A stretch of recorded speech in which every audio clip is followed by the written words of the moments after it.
بچے کو دین کے قریب لاؤ گے تو آپ کی خدمت کرے گا نا. آج کل تو دنیا کے اتنا حوالے کر دیا ماں باپ نے کہ بعد میں خود اپنے بچوں سے ڈر لگ رہا ہوتا ہے. ارے باپ رے باپ، میرا بچہ بڑا آفیسر ہے، میرا بچہ بڑا ڈگری ہولڈر ہے، وہ فلاں ادارے میں کام کرتا ہے، اس کو برا لگ جائے گا. ارے تف ایسی اولاد پر جس سے ماں باپ بات کریں تو انہیں ڈر لگے کہ بیٹے کو برا لگ جائے گا. اپنے بیٹے کو دیندار بناؤ. انشاءاللہ اگر آپ کا بیٹا صحیح معنوں میں دیندار بن گیا، عالم بنا، مفتی بنا، یا بے شک اچھی کتابیں پڑھ کر، قرآن و حدیث پڑھ کر اچھا مبلغ بن گیا، اس بیٹے کو ڈر لگے گا کہیں ماں باپ کو برا نہ لگ جائے. یہ فرق ہوتا ہے. بچہ دین سیکھے تو اب بچہ ماں باپ کا ادب کرتا ہے. تو بہرحال اگر ہم چاہتے ہیں کہ ہماری اولاد ہماری زندگی میں بھی ہماری فرما بردار رہے اور ہمارے مرنے کے بعد بھی ہمارے لیے صدقہ جاریہ بنے، تو ہمیں خود بھی نیک بننا ہوگا اور اپنے بچوں کو نیک ماحول سے وابستہ کرنا ہوگا. تو اللہ پاک ہم سب کو اپنے ماں باپ کا ادب بھی نصیب فرمائے. اور جب ماں باپ مجھے سن رہے ہیں، اللہ کرے کہ ہم اپنے بچوں کی اچھی تربیت کرنے میں بھی کامیاب ہو جائیں. آپ بچوں کی اچھی تربیت کریں، وہ زندگی میں بھی آپ کے لیے دعائیں کریں گے. ہاں، آپ کو پتہ ہے بچہ جس کا نمازی ہو، کیا پیارا دین ہے ہمارا. یقین کریں ماں باپ خالی بچے کو نیک بنا دیں، پھر دیکھو بچہ آپ کے لیے کیسا کام کرے گا.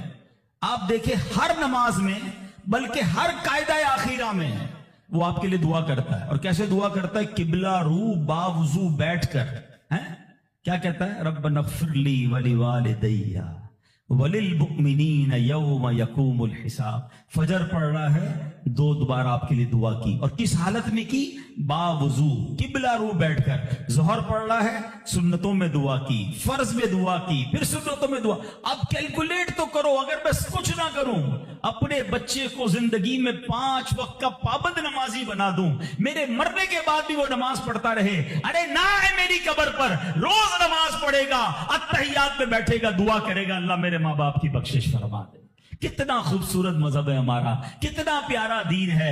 اولاد ایسی بنا کے جانا ہے کہ میرے زندگی میں بھی مجھے میرا بیٹا دعائیں دے، میری اولاد مجھے دعائیں دے، میری خدمت بھی کرے، اور مرنے کے بعد بھی میرے لیے صدقہ جاریہ کا باعث ہو. مگر وہ جب ہو سکے گا جب ہم خود نیک بنیں گے، اپنے بچوں کو نیک بنائیں گے.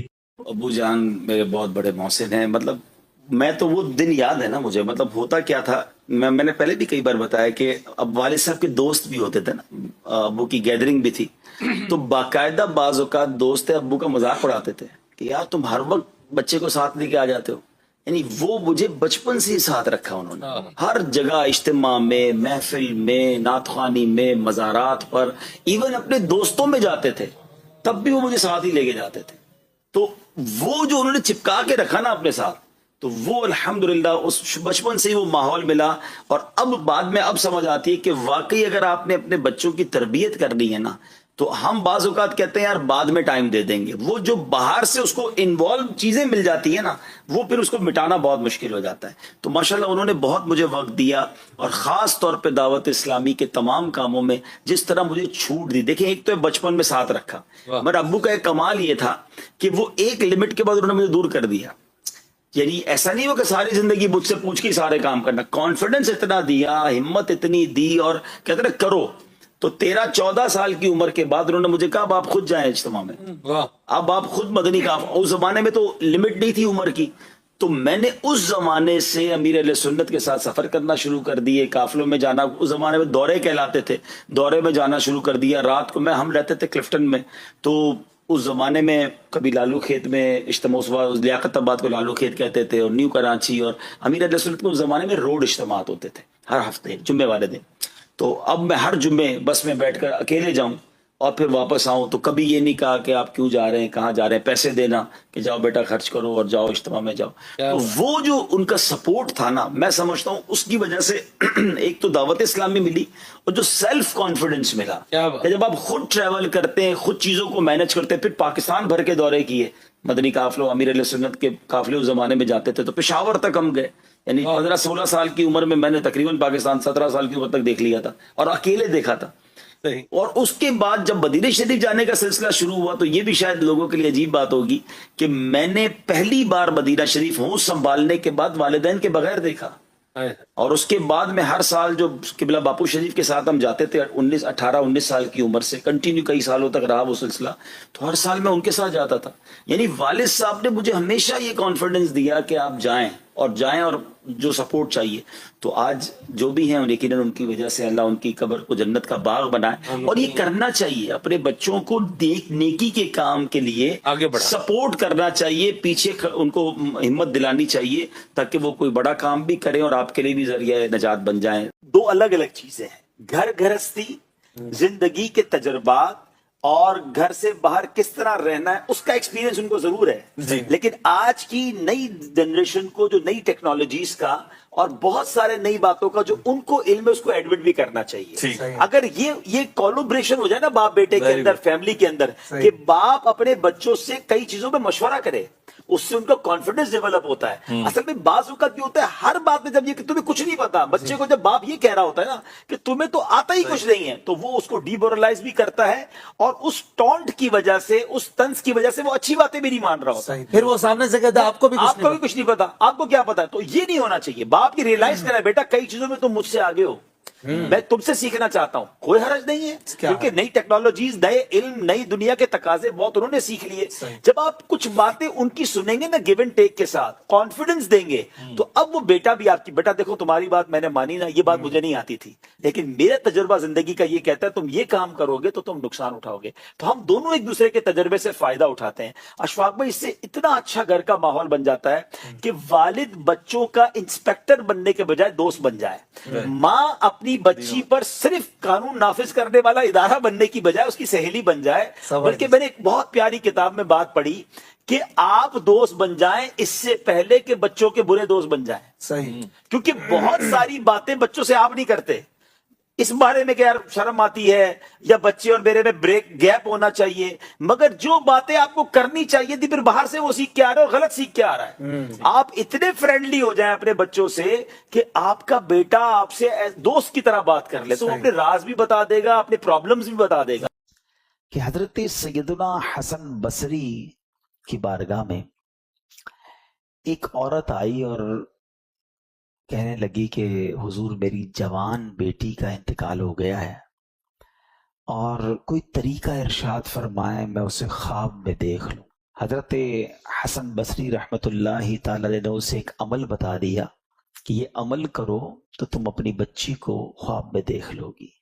اس عورت نے اب وہ عمل کیا, وہ وظیفہ کیا, وہ دنیا سے جانے والی جو اس کی بچی تھی, اس کی بیٹی جو تھی, وہ اسے خواب میں نظر آئی, مگر عجب حال میں نظر آئی.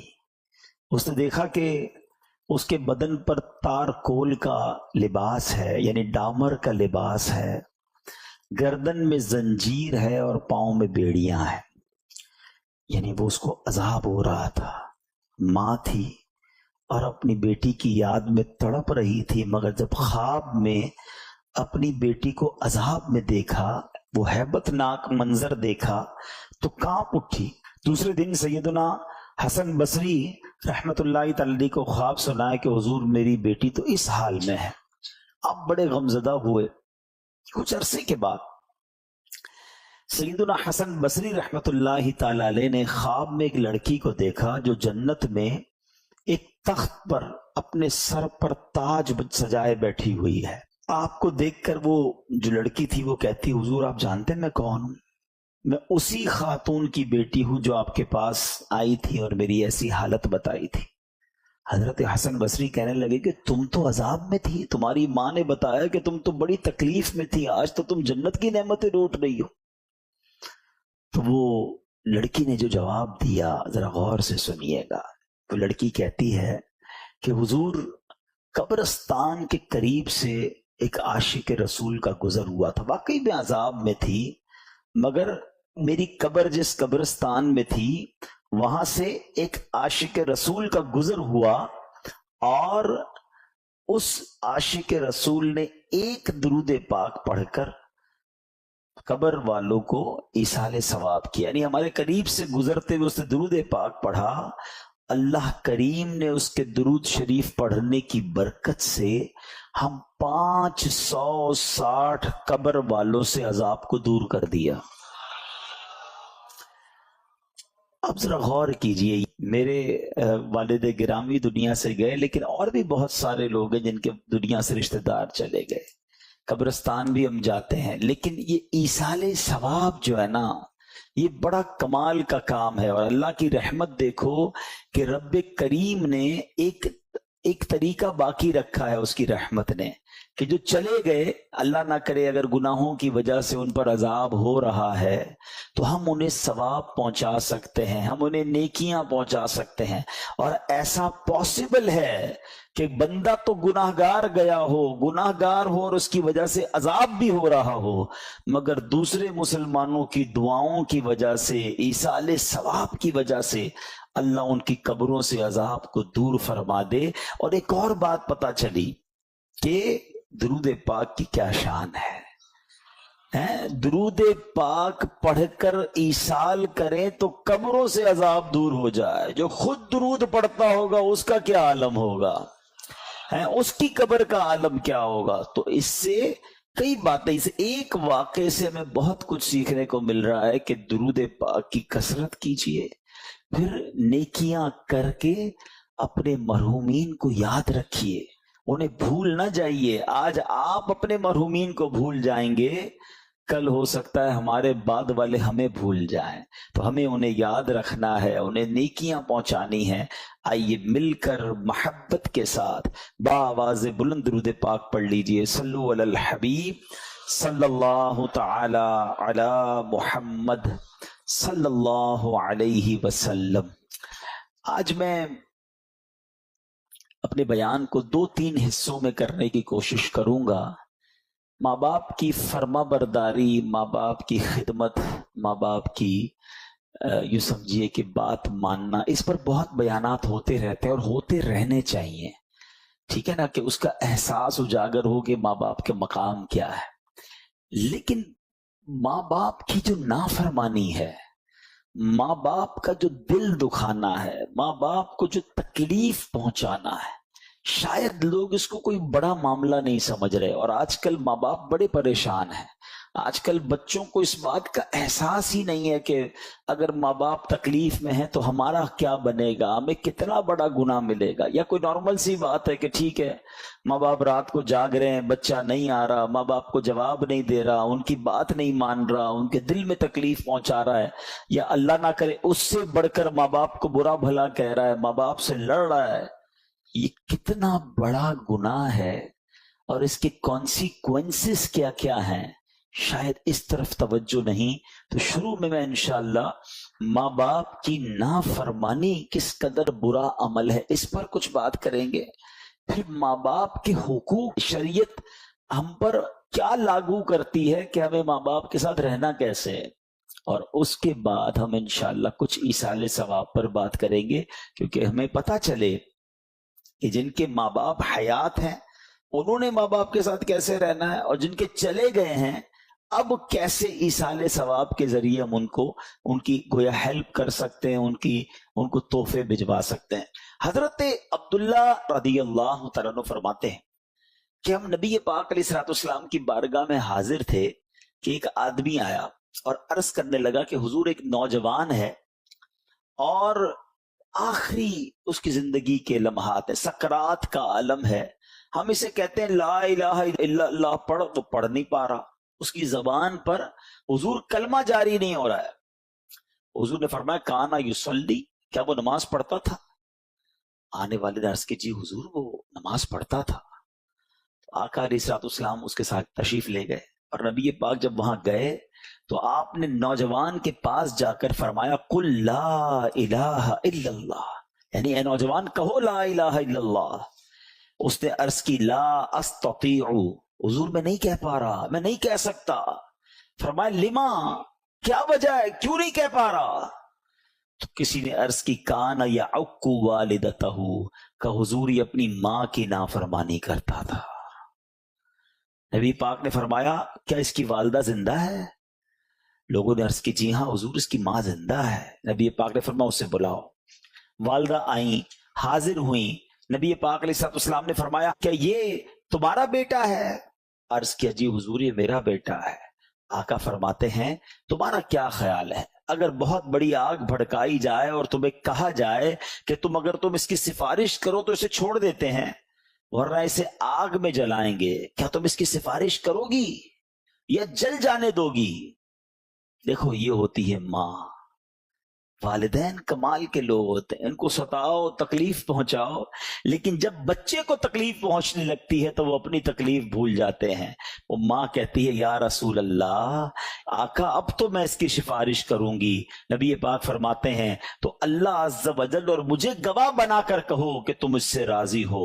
وہ ماں عرض کرتی ہے یا اللہ عز و جل، میں تجھے اور تیرے رسول کو گواہ بناتی ہوں کہ میں اپنے بیٹے سے راضی ہوں۔ نبی پاک نے اب اس نوجوان سے فرمایا اے لڑکے کہو لا الہ الا اللہ وحدہ لا شریک لہ واشہد ان محمدا عبدہ ورسولہ۔ نوجوان نے نبی پاک کے پیچھے یہ سارے الفاظ دہرا دیے، اس کی زبان پر کلمہ جاری ہو گیا۔ پھر میرے آقا نے فرمایا الحمدللہ الذی انقذہ بی من النار۔ آقا فرماتے سب تعریفیں اللہ عز و جل کے لیے جس نے میرے وسیلے سے اس نوجوان کو دوزخ سے بچا لیا۔ میرے پیارے اسلامی بھائیوں، پتہ یہ چلا کہ ماں باپ ناراض ہونا تو مرتے وقت زبان پر کلمہ بھی جاری نہیں ہوتا۔ ایمان سے بڑھ کر تو کچھ نہیں ہے نا ہمارے پاس۔ اگر ایمان ہی چلا گیا تو پھر کیا بچے گا؟ تو جن اسباب ریزنز بیان ہوئے احادیث میں کہ جن چیزوں کی وجہ سے ایمان برباد ہو سکتا ہے، ان ریزنز میں احادیث میں والدین کی نافرمانی بھی ہے۔ لیکن کیا ہم نے اس بارے میں کچھ سوچا؟ بعض علماء فرماتے ہیں برے خاتمے کے 4 اسباب ہیں۔ There are 4 reasons، ٹھیک ہے، جو بری موت کی طرف لے جاتے ہیں۔ اس سے زیادہ بڑا نقصان کیا ہوگا؟ کسی کی فیکٹری میں آگ لگ جائے، اللہ نہ کرے کسی کا ایکسیڈنٹ ہو جائے، کسی کے گھر میں آگ لگ جائے، کوئی بہت بڑا نقصان ہو جائے، وہ سمجھتا ہے میری دنیا ختم ہو گئی، مگر یقین جانیں دنیا کی ساری نعمتیں چلی جائیں اور ایمان سلامت ہے نا تو وہ بندہ پھر بھی کامیاب ہے، لیکن اس کے پاس دنیا بھر کی دولت ہے اور ایمان ہی چلا گیا تو اس سے بڑا ناکام کوئی نہیں ہے۔ تو بری موت کے 4 اسباب بیان کیے گئے۔ نمبر 1 نماز میں سستی کرنا، نمبر 2 شراب پینا، نمبر 3 ماں باپ کی نافرمانی، اور نمبر 4 مسلمانوں کو تکلیف دینا۔ یہ 4 کام دھڑلے سے لوگ کر رہے ہیں۔ نماز پڑھتا کون ہے؟ بہت بڑی تعداد ہے جن کی نماز قضا ہوتی ہے، حالانکہ یہ سوچتے نہیں کہ نماز میں سستی یہ برے خاتمے کا سبب ہے۔ پھر شراب پینا، ماں باپ کو ستانا۔ پلیز جن کے ماں باپ ہیں نا، ماں باپ کی خدمت کو ہلکا نہ لیں اور ماں باپ کی ذات کو بھی کوئی چھوٹی ذمہ داری نہ سمجھیں۔ ناراض ہو گئے نا تو رب بھی ناراض ہو جائے گا۔ پیارے آقا علیہ الصلوۃ والسلام نے ایک بڑی کمال کی حدیث، آقا چند جملوں میں پوری بات فرما دیتے تھے۔ آقا فرماتے، حدیث پاک کا مضمون ہے ماں باپ ہی تیری جنت ہے، ماں باپ ہی تیری دوزخ ہے۔ ایک ہی لائن ہے مگر اس لائن میں پورا فلسفہ بیان کر دیا کہ ماں باپ راضی تو رب راضی، اور ماں باپ ناراض تو رب بھی ناراض۔ اب ماں اور باپ کو ستانے والے، ماں باپ کے نافرمان کے ایسے ایسے انجام لکھے ہوئے ہیں۔ وہ بچے جن کے ماں باپ حیات ہے، خدا کے واسطے غور سے سنو۔ حضرت عوام بن حوشب رضی اللہ تعالیٰ سے روایت ہے، فرماتے ایک مرتبہ دوران سفر میں ایک محلے میں ٹھہرا۔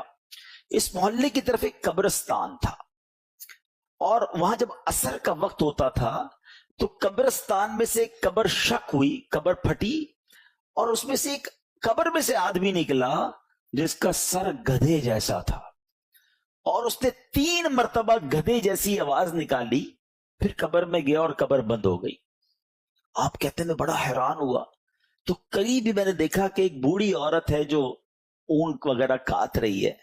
ایک خاتون مجھ سے کہنے لگی تم اس بوڑھی عورت کو جانتے ہو؟ میں نے کہا نہیں میں تو نہیں جانتا۔ خاتون نے کہا یہ اس کی ماں ہے۔ جب میں نے پوچھا کہ اس کا واقعہ کیا ہے تو خاتون کہنے لگی کہ وہ شخص شراب پیا کرتا تھا، شام کو جب وہ گھر آیا کرتا تو اس کی ماں اس سے کہتی تھی میرے بیٹے اللہ سے ڈر، کب تک تو شراب پیتا رہے گا؟ ماں اسے سمجھاتی تھی.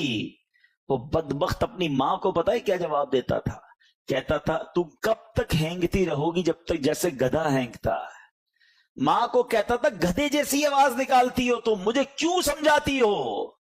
خاتون نے کہا کہ جب یہ مرا تھا نا، عصر کا وقت تھا، اب روز عصر کے وقت اس کی قبر پھٹتی ہے، یہ قبر سے باہر نکلتا ہے اور گدھے جیسی آواز نکالتا ہے. سوچئے، آج اللہ کرے کہ ہم میں سے کوئی ایسا یا نہ بیٹھا ہو، لیکن ایسے افراد ہیں جو اپنے ماں باپ کے سامنے اونچی آواز میں بات کرتے ہیں، اپنے ماں باپ کو معاذ اللہ گالیاں دیتے ہیں، یہاں تک کے بارے میں سنا کہ ماں باپ کو مارتے ہیں. کیسے لوگ ہیں؟ خدا را ان کی دعائیں لوگ بڑے خوش نصیب ہیں کہ جن کے والدین حیات ہیں. آج جن کے ماں باپ نہیں ہیں نا، ان کو ملنے کے لیے اپنے ماں باپ سے قبرستان جانا پڑتا ہے. کبھی کبھی گوٹ اٹک جاتی ہے نا، کوئی کام اٹک جاتا ہے، تو آپ کیا کرتے ہیں؟ جن کی ماں ہوتی ہے ماں کے پاس چلے جاتے ہیں، ماں پھنس گیا ہوں دعا کر دو، ابو پریشان ہوں دعا کر دو. اب سوچو جس کی گوٹ اٹکے اور ماں باپ بھی نہ ہو، جس کا کام اٹک گیا ہو، ماں باپ سے کہہ بھی نہ سکتا ہو، اس کے دل پہ کیا بیتتی ہوگی؟ کاش میری ماں ہوتی تو میں دعا کرا لیتا، کاش میرا والد ہوتا میں اس کے قدموں میں بیٹھ جاتا. اب قبرستان جا کر کہنا پڑتا ہے کہ آپ تو چلے گئے دنیا سے، آپ بھی دعا کریں اور اللہ سے بھی عرض کرتے ہیں کہ مولا اب ان کے صدقے ہمارے کام بنا دے. تو خدا را انہیں راضی کر کے بھیجنا. جانا انہوں نے بھی ہے، جانا ہم نے بھی ہے، مگر خوش نصیب وہ بچے ہیں کہ جن کے ماں باپ ان سے راضی ہو کر گئے، ان سے خوش ہو کر گئے، ان کے دل ان سے مطمئن تھے. اس سے بڑا بدنصیب کون ہوگا کہ ماں کو راضی نہ کر سکا اور ماں دنیا سے چلی گئی، باپ کو راضی نہ کر سکا اور باپ دنیا سے چلا گیا. تو ماں باپ جس کے پاس ہے نا، یہ جنت کا ٹکٹ ہے، اور یہ ٹکٹ حاصل کرنا ہے، اللہ کو راضی کرنا ہے، ورنہ مارے جائیں گے. میں آپ کو بخاری شریف کی پڑھ رہا تھا، آج بیان تیار کر رہا تھا جب، کہ کبیرہ گناہ، بہت سارے کبیرہ گناہ ہیں، لیکن جو بڑے کبیرہ گناہ بیان کیے نا نبی پاک علیہ الصلوۃ والسلام نے. اب بخاری شریف کی حدیث سنیں کہ اللہ کے حبیب علیہ الصلوۃ والسلام نے کبیرہ گناہوں کے متعلق فرمایا کہ کسی چیز کو اللہ کا شریک ٹھہرانا، یہ پہلا کبیرہ گناہ بیان فرمایا. سیکنڈ نمبر پہ نبی پاک نے کیا فرمایا؟ والدین کی نافرمانی کرنا. تیسرے نمبر پر فرمایا ناحق قتل کرنا. چوتھے نمبر پر فرمایا جھوٹی قسم کھانا. مسلم شریف کی حدیث میں پیارے آقا نے فرمایا کبیرہ گناہ کا جب ذکر ہو رہا ہے، کسی چیز کو اللہ کا شریک ٹھہرانا، والدین کی نافرمانی کرنا، ناحق قتل کرنا اور جھوٹ بولنا. علماء فرماتے ہیں کہ اتنے سارے کبیرہ گناہ ہیں، سب سے بڑا گناہ شرک ہے نا، اس شرک کے بعد دوسرا بڑا گناہ جہاں جہاں نبی پاک نے کبیرہ گناہ بیان کیے نا، ماں باپ کی نافرمانی بیان کیا. آپ سوچیں یہ کتنا بڑا گناہ ہے. لوگ کہتے ہیں یار ماں باپ تو بس ٹھیک ہے نا، ناراض ہو گئے تو کیا ہو گیا، بعد میں منا لیں گے. تمہیں کیا پتا وہ راضی ہوں گے کہ نہیں. تم نے آج دل دکھایا، کبھی بڑی آواز میں بات کی، کبھی ان کی بات نہ مانی، ہو سکتا ہے تمہاری وجہ سے وہ رو پڑے ہوں، تمہیں احساس نہیں ہے. حالانکہ شریعت یہ کہتی ہے، میں ابھی تھوڑی دیر کے لیے ماں باپ کے دل کو سائیڈ پہ رکھ دیں، ٹھیک ہے نا، میں مسلمان تو ہوں نا، میں نے کلمہ پڑھا ہے، میں اللہ اور اس کے رسول کی بات مانوں گا تو میری مغفرت ہوگی.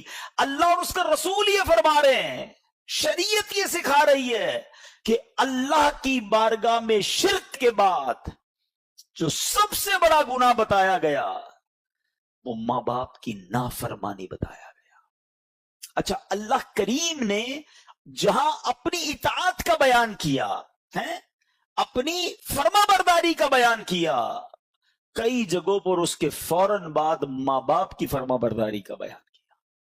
تو علماء اس کی وجہ بیان کرتے ہیں کہ اللہ خالق حقیقی ہے، حقیقی معنوں میں پیدا کرنے والا رب ہے، اور والدین جو ہیں وہ سبب بنے کہ جن کی وجہ سے میں اور آپ دنیا میں آئے. تو خالق حقیقی کی عبادت پہلے ہے، خالق حقیقی کا شکر ادا کرنا پہلے ہے، اور اس کے فوراً بعد فرمایا کہ ماں باپ کا احسان مانو، ماں باپ کا حکم مانو، ان کی اطاعت کرو. بالکل اسی طرح خالق حقیقی کے ساتھ شرک کرنا سب سے بڑا گناہ ٹھہرا ہے، اس کے بعد بڑا گناہ ٹھہرا ماں باپ کی نافرمانی کرنا، ماں باپ کو ستانا. میں آپ کو آپ کی شریعت بتا رہا ہوں کہ ہمیں شریعت یہ کہتی ہے کہ اگر رب کو راضی کرنا ہے، اللہ کے حبیب کو راضی کرنا ہے، تو ماں باپ کو راضی کرنا ہے، ماں باپ کی نافرمانی نہیں کرنی ہے. اچھا، پھر پیارے آقا علیہ الصلوۃ والسلام فرماتے ہیں سب سے بڑا گناہ یہ ہے، بخاری شریف کی حدیث، صحیح بخاری کی حدیث، سب سے بڑا گناہ یہ ہے کہ کوئی اپنے والدین کو گالی دے. صحابہ نے کہا حضور کیا کوئی اپنے والدین کو گالی دے سکتا ہے؟ اچھا، اس زمانے میں تو یہ پاسبل ہی نہیں تھا نا، اس زمانے میں تو کوئی سوچ ہی نہیں سکتا تھا، جبھی تو یہ سوال کیا گیا کہ حضور کوئی والدین کو گالی دے سکتا ہے.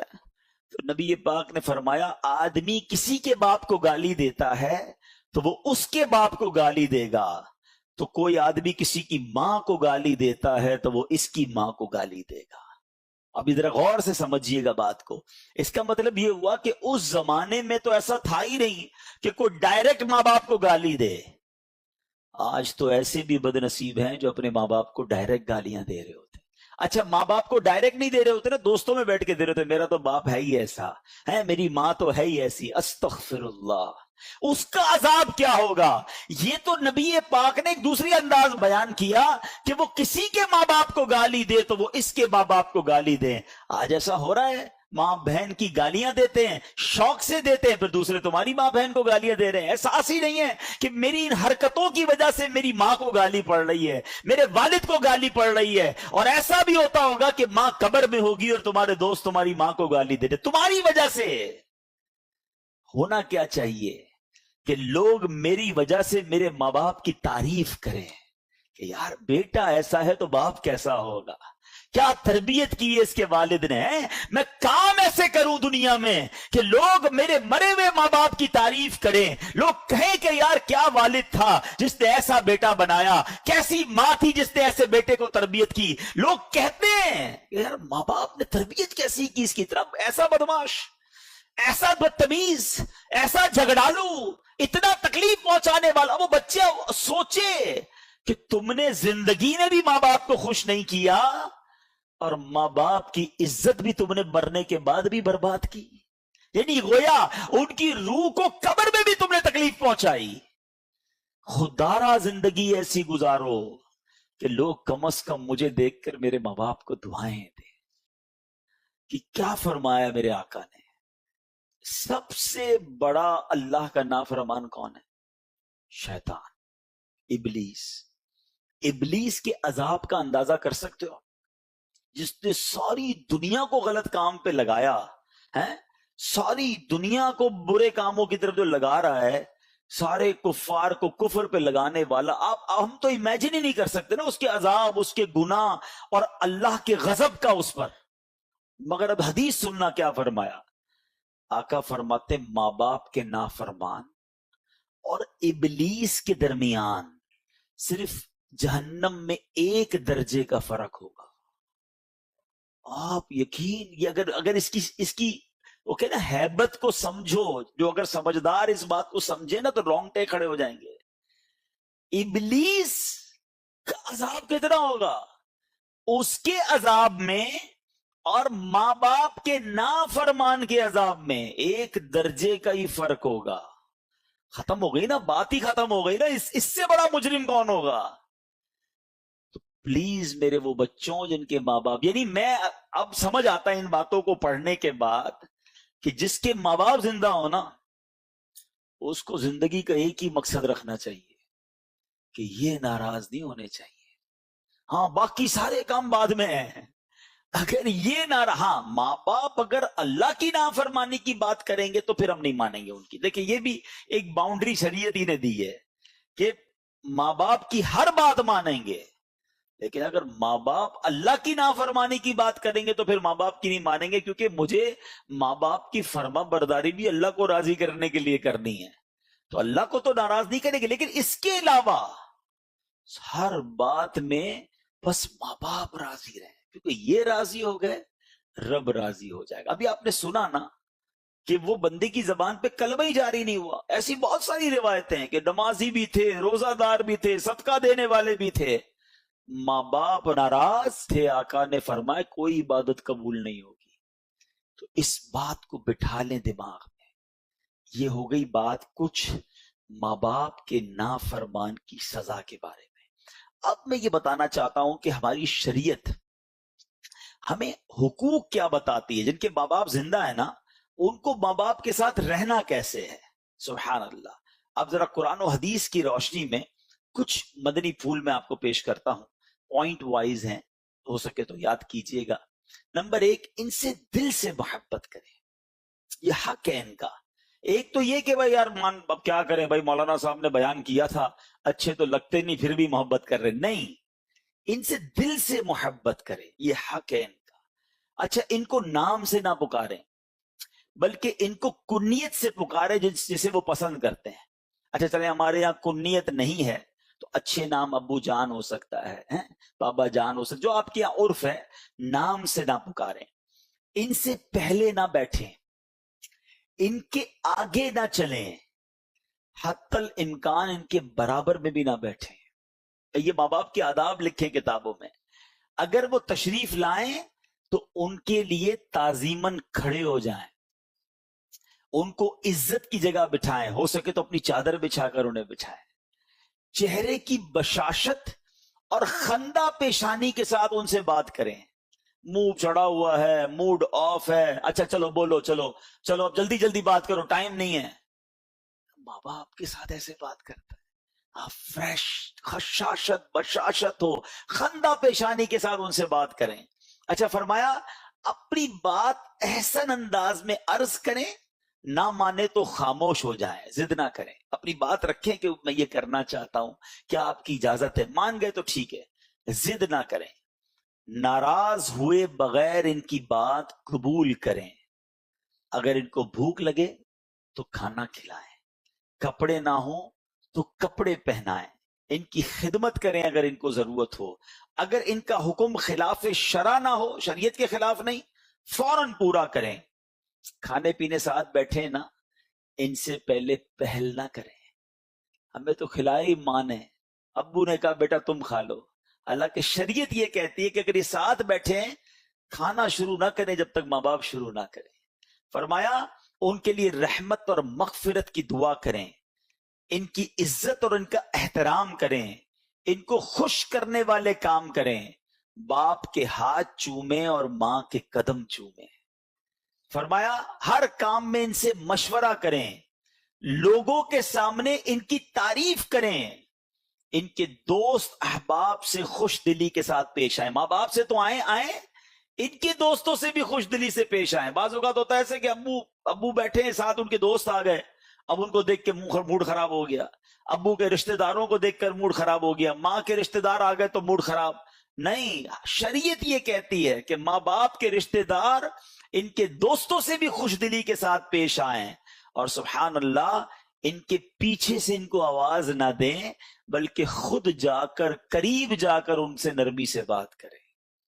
یہ آداب کتابوں میں لکھے ہیں۔ میں نے ایک اور کتاب میں پڑھا تھا کہ بیٹا والد کے ساتھ ایسے رہے جیسے غلام آقا کے ساتھ رہتا ہے۔ یہ لکھا ہے کتابوں میں ادب۔ غلام کیا ہوتا ہے؟ ریڈی ٹو، ہر وقت خدمت کے لیے، کب آقا کا حکم آئے میں خدمت کروں۔ مگر آج حال یہ ہے کہ باپ غلام بنا ہوا ہے بیٹے کے آگے، کہ بیٹا میرا ذرا کام کر دے، نہیں ابا ٹائم نہیں ہے، بیٹا تھوڑے پیسے دے دے، نہیں میرے پاس پیسے نہیں ہے، اچھا میرا بیٹا یہ میری بات نہیں، ابو آپ کو سمجھ نہیں پڑتی۔ باپ غلام کی طرح ڈرتے ڈرتے بات کرتا ہے۔ یہاں کیا لکھا کہ بیٹا نرمی سے ماں باپ سے بات کرے، ادب سے بات کرے، انہیں نام سے نہ پکارے۔ ادھر حال یہ ہے کہ باپ ڈر رہا ہوتا ہے کہ بیٹے کا موڈ صحیح ہے کہ نہیں، بات کروں کہ نہیں، کہیں بیٹے کو برا نہ لگ جائے۔ ماں بیٹی سے ڈر رہی ہے آج کے دور میں، تف ہے ایسی اولاد پر جن سے ماں باپ ڈر رہے ہیں. پہلی بات تو یہ چیک کر لو کہ آپ سے آپ کے ماں باپ کا بات کرتے ہوئے ڈرتے ہیں یا فلیکسیبل فیل کرتے ہیں. اس سے بڑی بری کیا بات ہوگی کہ میرے ماں باپ ہی مجھ سے ڈر رہے ہیں. ماں باپ سے تو مجھے ڈرنا ہے. ماں باپ کی ناراضگی تو مجھے خیال ہونا چاہیے. اب آئیے, اگر جن کے ماں باپ چلے گئے, کتنا کمپلیٹ ریلیجن ہے, چلے گئے, اب کیا حقوق ہیں ان کے؟ جی, ماں باپ وہ ہستیاں ہیں جن کا مرنے کے بعد بھی حق جاری ہے ہم پر. اور اب وہ حقوق سنیے, سیدی اعلیٰ حضرت امام اہل سنت نے باقاعدہ تفصیل کے ساتھ لکھے. میں کچھ اس میں سے حقوق بیان کر دیتا ہوں. سب سے پہلا حق یہ ہے کہ ان کی موت کے بعد ان کے جنازے کی تجہیز, تکفین, غسل, نماز, ان تمام کاموں کو سنت کے مطابق احسن طریقے سے انجام دے. نمبر 2, ان کے لیے دعا و استغفار ہمیشہ کرتے رہنا, کبھی اس سے غفلت نہ کرنا. نمبر 3, صدقہ اور نیک اعمال کا ثواب انہیں پہنچاتے رہنا, اس میں کمی نہ کرنا. اپنے روزوں کے ساتھ ان کے بھی روزے رکھنا ہے, یعنی نفلی روزے رکھے تو ماں باپ کے نام پہ بھی رکھ لیے کہ چلو اس کا ثواب بھی انہیں پہنچے. ان پر کوئی قرضہ ہو تو کوشش کر کے یہ قرضہ اتارنا. مجھے ایک واقعہ یاد آ گیا پچھلے دنوں. ایک واقعہ میں نے پڑھا کہ ایک شخص, بہت بڑے مالدار شخص کے دروازے پر گیا, گاؤں سے آیا اور اپنے دوست کو کہا. اس دوست نے یہ واقعہ بیان کیا کہ میں نے یہ اپنی آنکھوں سے دیکھا. وہ اپنے اس بوڑھے گاؤں کے دوست کو ڈھونڈتے ڈھونڈتے ایک بہت بڑے سیٹھ کے پاس لے گیا. بولے تمہیں کیا کام ہے؟ کہا مجھے اس کے والد کے بارے میں کچھ بیٹے سے بات کرنی ہے. دروازہ کھٹکھٹایا. وہ سیٹھ تھا, بڑا آدمی تھا, دروازے پر آیا, بڑے روکھے انداز میں گیٹ پر ہی بات کر. جی فرمائیے کیا کام ہے؟ کہا بیٹا میں آپ کے والد کے گاؤں سے آیا ہوں اور میں آپ سے آپ کے والد کے بارے میں کچھ بات کرنا چاہتا ہوں. کہا ٹھیک ہے آئیے. تو گھر میں نہیں لے گیا, گھر کے باہر ہی لان میں 2-3 کرسیاں لگی تھی, وہیں بٹھایا. کہ جلدی جلدی بتائیے کیا کام ہے؟ کہ بیٹا تمہارے والد کا جب سے انتقال ہوا ہے نا, روزانہ قبر پر کچھ لوگ آتے ہیں, تمہارے والد کو برا بھلا کہہ کے جاتے ہیں, کیونکہ تمہارے والد نے ان کے پیسے دینے تھے. بیٹا میں اس لیے آیا ہوں, مجھ سے رہا نہیں گیا. تمہارا والد میرا دوست تھا, واقعی ان لوگوں کے پیسے نکلتے ہیں, وہ بھی غریب ہیں, لیکن تمہارے والد کو روز قبر پر آ کر بد دعا دے کر جاتے ہیں. ایسا کرو بیٹا, اپنے والد کا قرضہ ادا کر دو. وہ شخص جو ساتھ لے کر گیا تھا کہتا جب میں نے سنا تو میرے رونگٹے کھڑے ہو گئے, مگر وہ بیٹا کہتا ہے بابا جی میں کیوں پیسے دوں, میرے ابا نے مجھ سے پوچھ کے لیے تھے, آئندہ مجھے تنگ کرنے مت آنا, جاؤ ادھر سے. کہا حالانکہ پیسے بھی اتنے زیادہ نہیں تھے, کروڑ پتی تھا. اور وہ بوڑھا شخص کہتا ہے یہی وہ بیٹا ہے, یہی وہ اولاد ہے کہ اس کا باپ جب لوگوں سے پیسے لیتا تھا تو کہتا تھا اپنے بچوں کے لیے کام کرنا ہے. جن بچوں کے لیے اس باپ نے دوسروں سے قرض لیا, وہ اولاد اب اپنے والد کا قرض لوٹانے کے لیے تیار نہیں ہے. یہ کیسی اولاد ہے؟ یہ ہے آج کل کے ماحول کا المیہ کہ اولاد ماں باپ کی خیر خواہ نہ رہی. اور یہ وجہ دین سے دوری ہی تو ہے. میں تو دیکھیں آپ کو شروع سے دین بتا رہا ہوں, اللہ رسول کی باتیں سنا رہا ہوں, حدیثیں سنا رہا ہوں, قرآن کی آیتیں بتا رہا ہوں کہ شریعت یہ کہتی ہے ماں باپ کا قرض ادا کرنا یہ اولاد پر حق ہے. اگر اس کے پاس ہے, نہیں ہے تو الگ بات ہے. اگر ہیں اور ماں باپ پر قرض ہے تو ادا کرے, اور ماں باپ کی جائز وصیت کو پورا کرنا یہ بھی جو ہے وہ شریعت میں حق ہے ماں باپ کا اولاد پر. اس کام سے بچنا جس کام سے ماں باپ کو تکلیف زندگی میں ہوتی تھی. ماں باپ نے کسی کام سے منع کیا تھا, ہم نے کہا اب تو چلے گئے نا اب کر لو. اگر ان کو اس وقت بھی یہ پسند نہیں تھا نا, تو ان کے مرنے کے بعد بھی کوشش کرو نہ کرو, ان کی روح کو تکلیف نہ پہنچاؤ. بلکہ یہاں تک لکھا کہ ماں باپ کے مرنے کے بعد ان کے رشتہ داروں کے ساتھ اور ان کی باپ کے دوستوں کے ساتھ, ماں کی سہیلیوں کے ساتھ, پردے کے اہتمام کے ساتھ اچھا برتاؤ کرے کہ اس سے تمہارے ماں باپ کی روح خوش ہوگی. یہ جو ماں باپ کے رشتے ہیں نا, اس کی ویلیو کتنی ہے کہ ایک بار نبی پاک علیہ الصلوۃ والسلام کی بارگاہ میں گناہگار شخص آیا. ذرا سنیے گا. کہ حضور میری بڑی خطا ہے, کیا میری توبہ قبول ہو سکتی ہے؟ نبی پاک نے اس سوال کے جواب میں کیا فرمایا؟ سوال کا تو جواب ہوتا ہے نا, سوال کا سوال تو نہیں ہوتا. مگر نبی پاک نے سوال پر سوال فرما دیا. وہ عرض کر رہا ہے کہ حضور میری توبہ کیسے قبول ہوگی؟ آقا فرماتے کیا تیری ماں زندہ ہے؟ کہتا حضور ماں تو نہیں ہے. فرمایا تیری خالہ ہے؟ کہ حضور ہاں خالہ ہے. فرمایا جا اپنی خالہ کی خدمت کر. خالہ کی خدمت پر گناہ معاف؟ کیوں؟ ماں کی بہن ہے. یعنی اٹ مینز ماں اور باپ کا مرتبہ دیکھو. یہ زندہ ہیں ان کی خدمت کرو، یہ چلے گئے تو ان کے رشتہ داروں کی خدمت کرو، ان کے دوستوں کا خیال رکھو، ان کی روح خوش ہو جائے گی تم سے. ایسے کام نہ کریں کہ جن سے ماں باپ کی روح قبر میں بھی پریشان ہو. اب آئیے آخر میں کچھ میں ایصال ثواب کے بارے میں. کیا خوبصورت ہماری شریعت ہے. کسی کو باپ کی یاد آئے، کسی کو ماں کی یاد آئے. آج دنیا میں کیا ہوتا تھا، ماں باپ ہوتے تھے تو کوئی سوٹ پیس لے جاتے تھے، کوئی فروٹ لے جاتے تھے، کوئی تحفے دے دیتے تھے. چلو امی ابو کو کہیں چکر لگانے لے جائیں، ان کا دل خوش ہو جائے، اللہ نے پیسے دیے چلو مدینے لے جائیں. اب تو نہیں لے جا پا رہے نا، اب تو چلے گئے وہ دنیا سے. اب کیا کر سکتے ہیں؟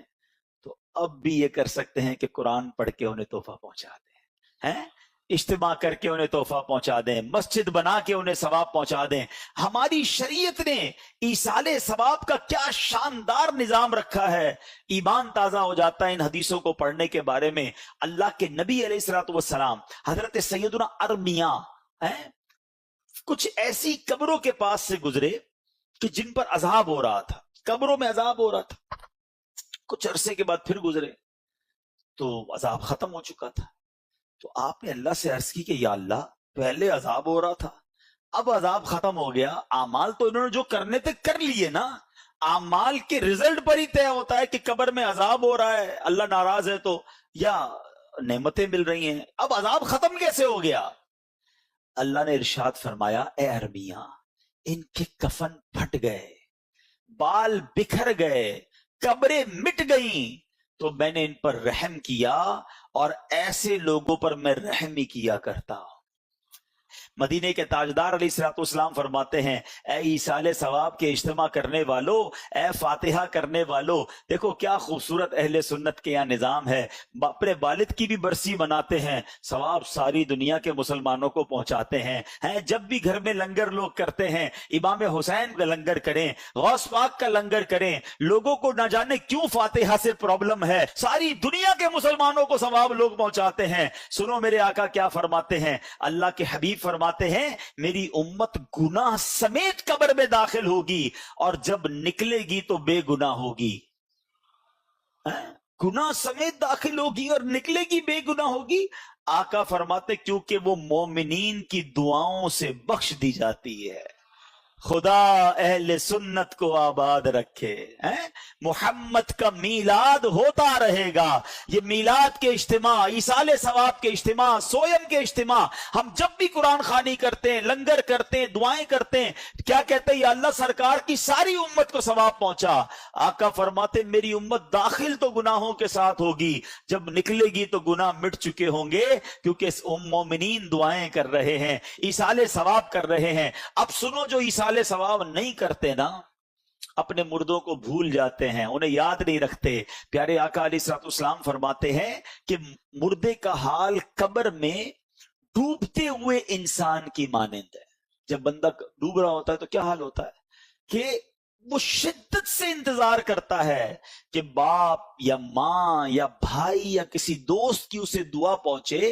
اور جب کسی کی اسے دعا پہنچتی ہے تو اس کے نزدیک، اس قبر میں جو مردہ ہے نا، اس کے نزدیک دنیا و ما فیہا، یعنی دنیا اور اس میں جو کچھ ہے سب سے بہتر ہوتی ہے. آقا فرماتے اللہ عز و جل قبر والوں کو ان کے زندہ متعلقین کی طرف سے ہدیہ کیا ہوا ثواب پہاڑوں کی مانند عطا فرماتا ہے. بعض اوقات کیا ہو سکتا ہے کسی کے ذہن میں خیال آتا ہو یار سرکار کی ساری امت کو پہنچا، ہم نے ایسے ہی کہہ دیا، صرف دعا کر دی، ایک فاتحہ پڑھ لی، 3 بار سورہ اخلاص پڑھ دی، اسے کیا مل رہا ہے؟ سنو حدیث میں آقا فرما رہے اللہ ہدیہ کیا ہوا ثواب پہاڑوں کی مانند عطا فرماتا ہے. اور زندوں کا ہدیہ کیا ہے مردوں کے لیے؟ آقا فرماتے ہیں وہ دعائے مغفرت کرنا ہے.